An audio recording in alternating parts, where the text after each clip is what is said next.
right, first of all, Gino, I'll pay you tomorrow, all right? I'll do that.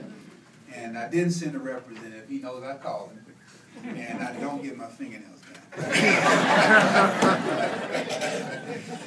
First of all, let me just, again, I want to thank the Gate City Bar Association, a wonderful organization that has meant a lot to me in my, I'm going to say relatively brief tenure as an attorney.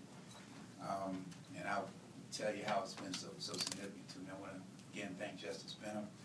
I want to thank my wife and kids that are back there, Brooke and the babies. And I want to thank my dad. He's over there, who's my hero, and he's my mentor, Holman Edmond Jr.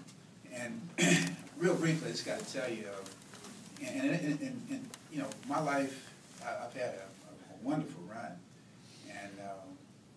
and for about 34 years, everything I touched turned to gold, and then for about 2 weeks, everything turned to crap, and it woke me up, and it let me know that you guys got a plan for everybody. You just literally have to swim with the flow and don't swim upstream.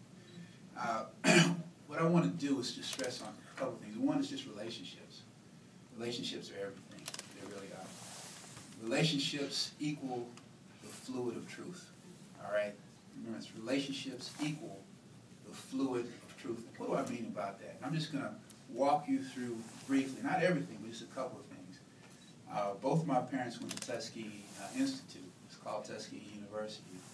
That's the alma mater of Justice Benham. Amen. Justice Benham, I met Justice Benham probably in it's probably 84, 85 when he had been appointed to the, not appointed, when he was on the circuit court. And my dad was so proud, and is so proud of him as an alumnus of Tuskegee, and he made a point to introduce me to this man. Justice probably doesn't remember it. I was much thinner. Again, I did have darker hair. But again, that's the relationship.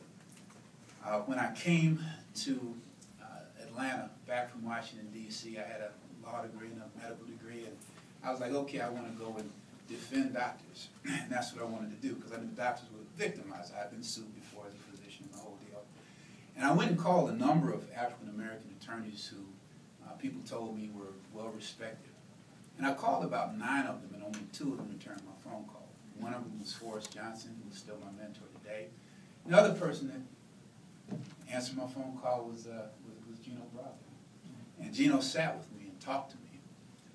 Again, relationships, and here we are 15 years later. We've done cases together. He's mediated cases for me. I've watched him ascend to the Superior Court, and I've been his champion. I'm championing his cause as he grew.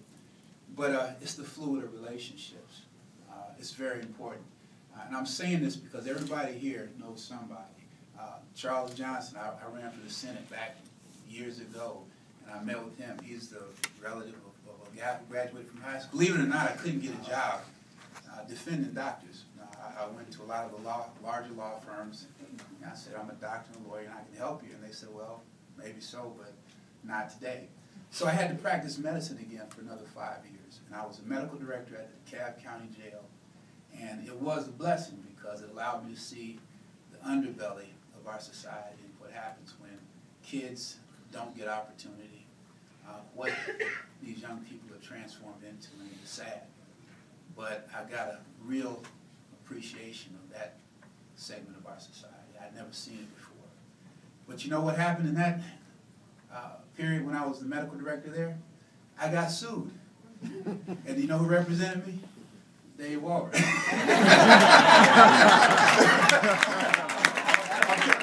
You know what I said? Relationships. Man. And so Dave's law partner was Charles Mathis, and probably 5 years later, Charles called and said, hey man, I need you to help us. They tell me about the case. I always help lawyers with cases. He said, no, I need you to work with me.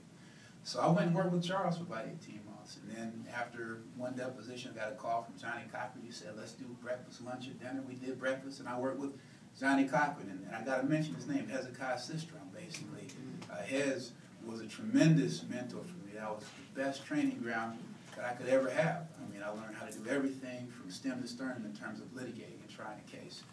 And then after making Johnny a boatload of money one time, and I just peeled off a slither, I said, excuse my French, I said, I know the definition of pimps and hoes. Really, I said, I know what I am right now. And I hung a shingle. And know this, has helped every step of the way. And I haven't looked back. What we do is God's work. It is. I see litigating as a ministry. The people who come to me are broken, they're busted, they have questions. I can tell you, I get just as much satisfaction telling a family who's lost a loved one what happened so that they can have closure. I get just as much satisfaction doing that as I get litigating a case and getting a verdict for them. It's the same degree of satisfaction. People are damaged, they're hurt. And guess what? The systems that exist right now, and I'm going to be very general, they're set against them. I'm going to give you 2 stories and I'm going to sit down. The worst case that I've ever, and I've done a whole lot of stuff. I represent some torture victims from Abu Ghraib prison in Iraq. We do that. I do commercial stuff. We do a whole lot of different litigation. But the one case that really is emblazoned in my mind, there was a young girl who was 25 years old, and her husband was over in Iraq as a soldier, and she was pregnant with their first child. She went to a local hospital, and everything was going fine. She went in, she was full-term pregnant, and they hooked her up to the machines, and she was happy and getting ready to have a baby. Well, after being in the hospital for 2 days, the nurses came to her and said, "Young lady, your baby is dead." And she cried and wept. And when I met with this woman, after she had left the hospital, she hugged me and said, "I killed my baby."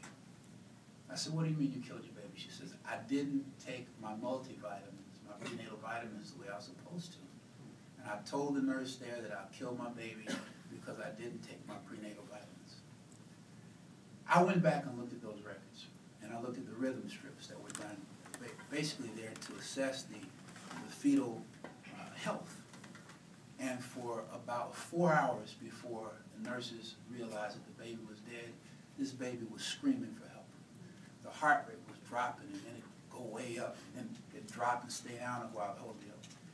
And I'm letting you know that this hospital let this girl go home thinking that she had killed the baby. And know what? That would make a brother angry. All right? And so when I came at them with some anger. All right? This is what we do. They hide the ball from people. It's our job to be truth tellers. To be truth tellers, okay? So I'm just letting you know, this is the best profession in the world. I love it. I've got a whole lot more tracking and traveling to do. And basically, Gino mentioned about how I stay humble. And I'm going to tell you how I stay humble, because every Monday morning, my wife says, "Dr. Lawyer, take out the trash."